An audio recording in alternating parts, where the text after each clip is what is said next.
Hello नमस्कार, मी सुप्रिया. स्वागत आहे तुमचं पुन्हा एकदा माझ्या किचन ब्लॉगमध्ये. तर आजचा ब्लॉग आहे दत्त जयंती विशेष कांदा लसूण न वापरता पुरणपोळीचा स्वयंपाक. चला तर पाहू रेसिपी. तर मी त्यासाठी कुकरलाच डाळ भात लावून घेतला आहे. तर चण्याची डाळ अडीच ग्लास घेतलेली आहे. त्याच्यामध्ये बटाटे 4 उकळून घेतलेत आणि कुकरला 4 शिट्ट्या करून डाळ शिजवून घेतलेली आहे. त्यानंतर कटाच्या आमटीसाठी जे येळवणी असतं डाळीचं पाणी, तर तेही काढून घेतलं मी चाळणीने गाळून. आणि त्यामध्ये थोडीशी डाळ मॅश करून टाकली आहे. चला तर पाहू आता कटाच्या आमटीसाठी लागणारे साहित्य. 2 मोठे चमचे तीळ, 2 मोठे चमचे सुकं खोबरं, 2 चम्मच जिरे, पाव चमचा धनिया पावडर, मुठभर कोथिंबीर, 7-8 कढीपत्त्याची पानं. तर हे सगळं कच्चंच वाटून घ्यायचं आहे मिक्सरला आपल्याला. तर आता एक पातेलं घेतलं आहे, त्यामध्ये तेल गरम करून घेतलं आहे. त्याच्यामध्ये 1 चमचा मोहरी छान तडतडली की त्यामध्ये एक चमचा जिरं, त्यानंतर चिमूटभर हिंग. तर चण्याची डाळ पचायला जड असते तर त्याच्यासाठी 1 चमचा हिंग. त्यानंतर त्याच्यामध्ये मसाले. तर एक छोटा लहान चमचा हळद, 2 चम्मच लाल तिखट. तर लाल तिखट तुम्ही तुमच्या आवडीनुसार घेऊ शकता, कमी जास्त. तर हे छान मिक्स करायचं आहे तेलामध्ये. त्यानंतर जो आपण जे वाटण बनवलं होतं तर ते छान 5 मिनिटं झाकण ठेवून परतवून घ्यायचं आहे. पाहू शकता वाटणाला छान तेल सुटलं आहे. तर त्यामध्ये आता जे येळवणी काढलं होतं डाळीचं पाणी, तर ते घालायचं आहे.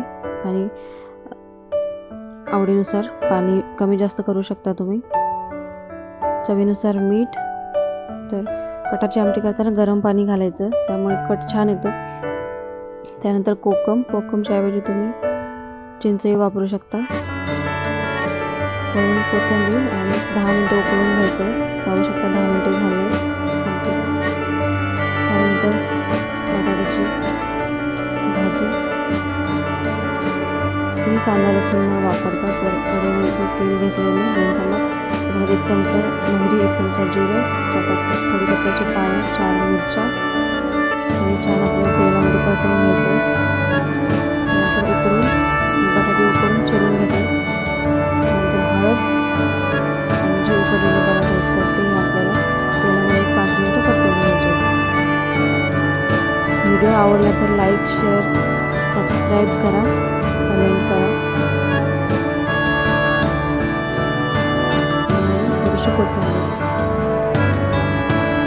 श्रावणी घेवड्याची भाजी जी दत्त महाराजांना खूप आवडते.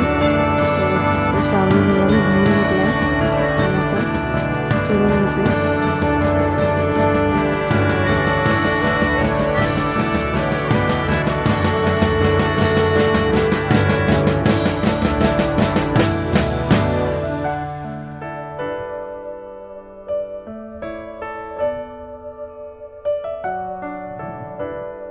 तर भाजी चिरून घेतली मी.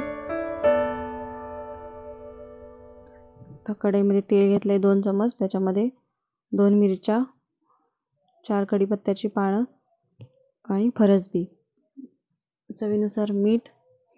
तेही छान आपल्याला 5 मिनिटं पाणी न घालता वाफवून घ्यायची आहे. तर 10 मिनिटात भाजी आपली तयार होते. त्यानंतर पुरण. त्या पुरणाला चटका देते मी. तर 2.5 ग्लास डाळ घेतली होती, तर त्याच्यासाठी 1.5 ग्लास गूळ घेतला आहे. तर गूळ किंवा साखर तुम्ही तुमच्या आवडीनुसार घेऊ शकता. गोड हवा असेल तर गुळाची क्वांटिटी वाढवू शकता तुम्ही.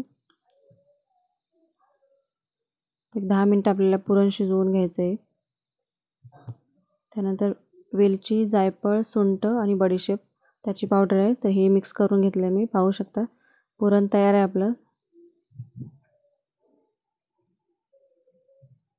तर पुरण तयार झालंय, डाळ शिजून तयार आहे. तर मी पुरण वाटून घेते आता. तर पुरण गरम असतानाच वाटून घ्यायचं, पटकन वाटलं जातं.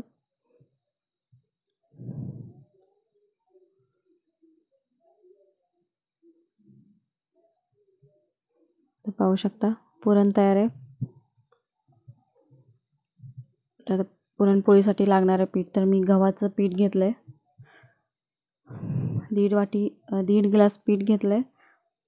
त्याच्यामध्ये चवीनुसार मीठ, 1 चमचाभर तेल आणि आवश्यकतेनुसार पाणी टाकून मळून घेतलं आहे पीठ.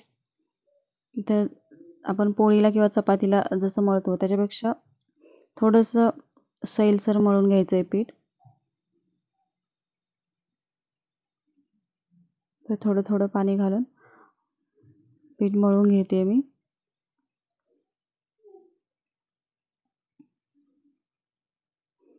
तर झालेलं आहे पीठ माझं. तर हे आपल्याला एक अर्धा तास ठेवून द्यायचं आहे भिजत. तर मी थोडंसं वरून आणखीन तेल लावलं आहे आणि आता 20 मिनिटासाठी ठेवून देत आहे.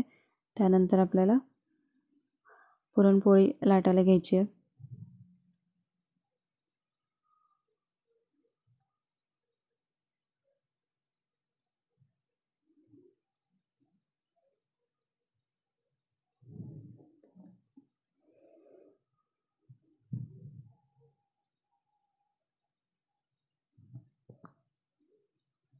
तर 20 मिनिटं झालेली आहेत. पीठ पण आपलं तयार झालेलं आहे. त्यानंतर मी गव्हाचं पीठ घेतलं आहे, लिंबूच्या आकार एवढा गोळा घेतला आहे मी आणि दुप्पट त्याच्या पुरणाचा गोळा घेतलेला आहे. तर पाहू शकता अशा पद्धतीने भरून घ्यायचं आहे.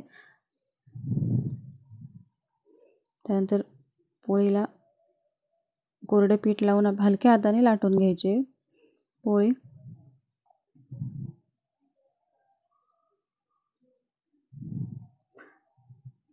तर पुरणपोळी भाजण्यासाठी मी तवा ठेवला आहे साईडला गरम करत. जोपर्यंत पोळी लाटून होते तोपर्यंत तवाही गरम होतो. तर पोळी करता करता माझं बोट लागलं पोळीला आणि थोडीशी फुटली आहे ती. त्यानंतर तवा गरम झालेला आहे. त्यानंतर थोडंसं तेल टाकलं आणि त्यावर पोळी टाकलेली आहे.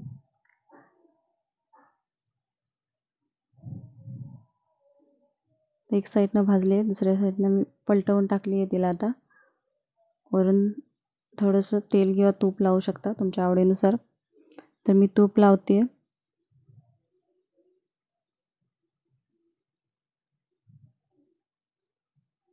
पाहू शकता किती छान टम्म फुगलेली पुरणपोळी.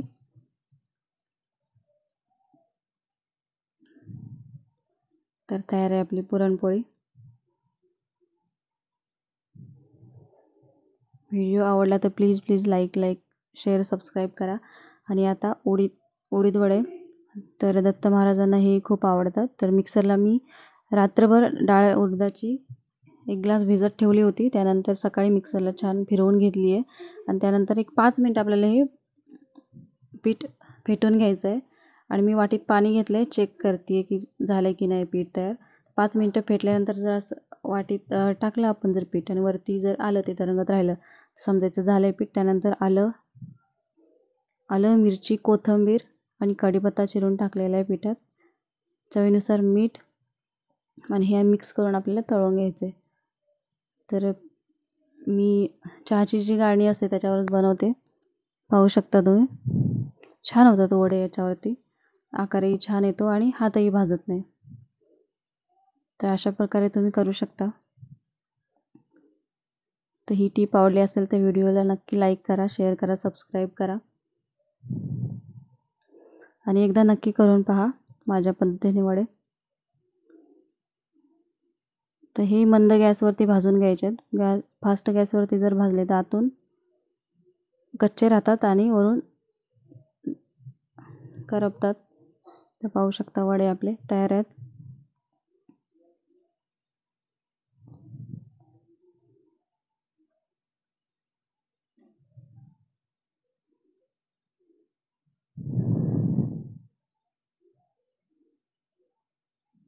त्यानंतर गव्हाची कुरडई, तर कुरडई तळून घेतलेत मी.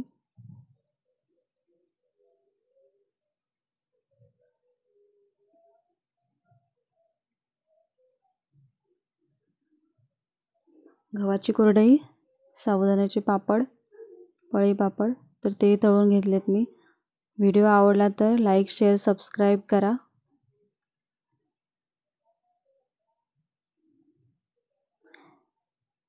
व्हिडिओ पाहिल्याबद्दल धन्यवाद.